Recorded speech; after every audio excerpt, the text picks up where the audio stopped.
Bonjour à tous et bienvenue sur boursicoté.com pour cette nouvelle analyse technique du CAC 40 en clôture avec une séance qui au final a hésité. Alors il faut dire que on n'a pas été énormément aidé entre la chute de la livre turque, les cas de Covid qui repartent de plus belle en Europe et les tensions obligataires aux États-Unis. Était compliqué de redresser la tête et de reprendre le mouvement haussier.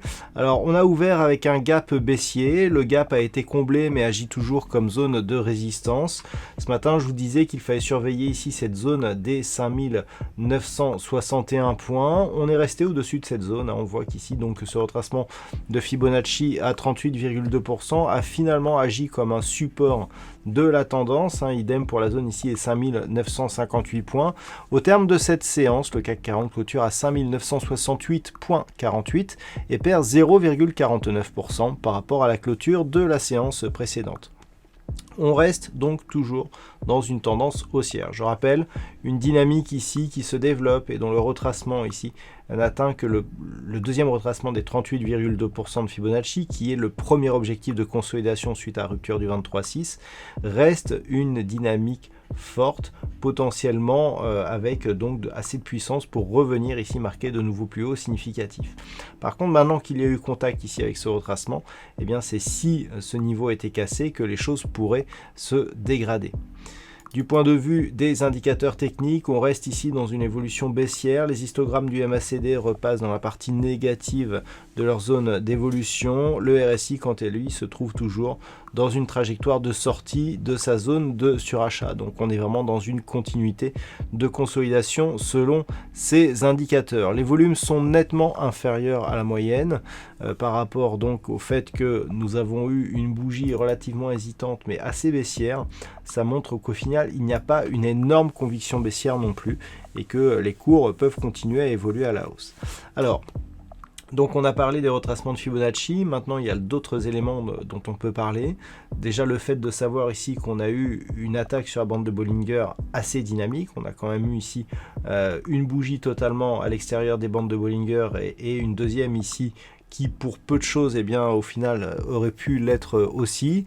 Donc suite à cette attaque, on revient ici, on latéralise, et ensuite on redescend en direction de la moyenne mobile 20 exponentielle. Et justement, cette moyenne mobile, elle n'a même pas été testée encore. Autant sur cette phase ici, on avait eu le test sur cette bougie, autant là, on voit qu'il n'y a pas contact.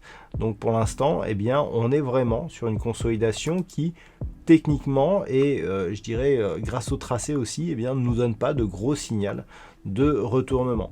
Donc pour demain, ce qu'il va falloir surveiller, alors tout va dépendre en fait, le point pivot de la séance de demain, ça sera de savoir si on ouvre au-dessus ou en dessous des 5961 points. Pourquoi? Maintenant qu'on a testé cette zone, si on ouvre au-dessus des 5961 points, il faudra conserver ici le statut de cette zone horizontale comme support pour espérer poursuivre ici en direction des 6110 points. Auquel cas, on validera donc la continuité de la tendance haussière après un retracement à 38,2% de Fibonacci. Par contre, si on vient ici sur la moyenne mobile 20 exponentielle, ça ne vous a pas échappé, la moyenne mobile, elle évolue juste sur le retracement à 50%. Donc même si ce n'est pas un retracement de Fibonacci, il va être intéressant puisqu'il va nous signaler, en cas de cassure, l'entrée dans la zone 50-61,8. Donc le fait d'avoir ce 50% et cette zone d'entrée 50-61,8 nous donne aussi un bon repère puisque tout simplement, eh bien, si on casse cette zone d'une manière trop franche, eh bien, cela montrera qu'on a des grosses probabilités de casser donc cette zone de retracement à 61,8% de Fibonacci et la zone des 5864 points. Si la cassure de ces niveaux intervenait, eh bien, on aurait un risque d'accélération baissière relativement fort. Donc les zones à surveiller pour demain, 5968 dans le cas ici d'une stabilisation. Donc si on monte, eh bien, on validera une possible poursuite du mouvement sur rupture haussière des 6046 points. Si on descend, eh bien, il faudra faire attention ici à cette zone. Donc ça commence ici à 5922, le retracement à 50%, la moyenne mobile 20 exponentielle qui évoluera à ce niveau si on revenait donc sur cette zone horizontale. Et puis en cas de poursuite du mouvement, donc ça c'est plutôt pour les prochains jours, la zone des 5864 points. Voilà donc ce que l'on peut dire sur cette analyse technique du CAC 40 pour ce soir. D'un point de vue statistique, on a une configuration qui ne nous permet pas d'avoir un nombre d'occurrences suffisant. On avait des probabilités assez baissières pour aujourd'hui. Par contre, pour les jours prochains, le manque d'occurrences ne nous permet pas ici d'évaluer une statistique fiable. Malgré tout, ça semble positif selon le peu d'indications que nous avons.